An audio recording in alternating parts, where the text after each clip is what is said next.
On this hot afternoon, remote sensing scientist Deepak Mishra and his team are at the University of Georgia campus transit bus yard, installing a temperature sensor on the front of a bus. We are able to do this research because of the revolution in sensing technologies, the explosion in data science research. At the peak of summer, about 30 buses will be similarly wired up.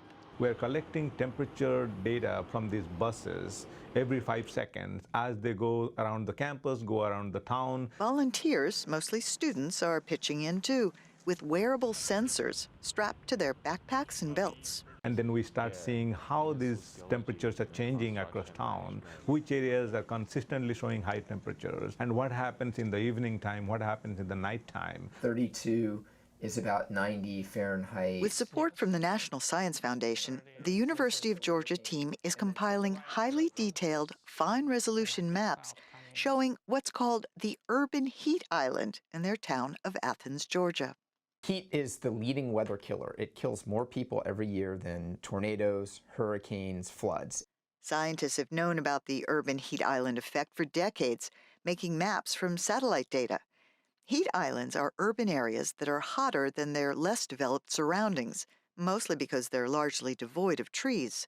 Dark surfaces like roads and rooftops absorb heat and radiate it back out. Some parts of a city can be as much as 15 degrees hotter than others. This project is going beyond that to see what is happening within the urban heat island. Geographer Andrew Grunstein studies how weather and climate affect human health. He says hyperlocal heat maps could save lives by pinpointing pockets of extreme heat. Heat stroke is the most serious heat thing. Your organs can shut down. It can be life-threatening. So we really want to prevent people from getting to that point. Especially at risk are the elderly, children, athletes, people with chronic medical conditions like diabetes, and those who do physical labor outside. People that, say, can't afford air conditioning or don't have air conditioning can be at risk. Some research shows that poorer communities are often in hotter parts of cities because they don't have as much green space.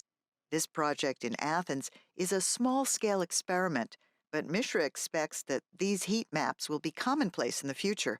City planners will use them to decide where to plant trees. Communities can use them to make sure people at risk have access to water and air-conditioned spaces. I see a day when people have this app in their phone, and then the phone tells them, take this route, you'll be less exposed to urban heat.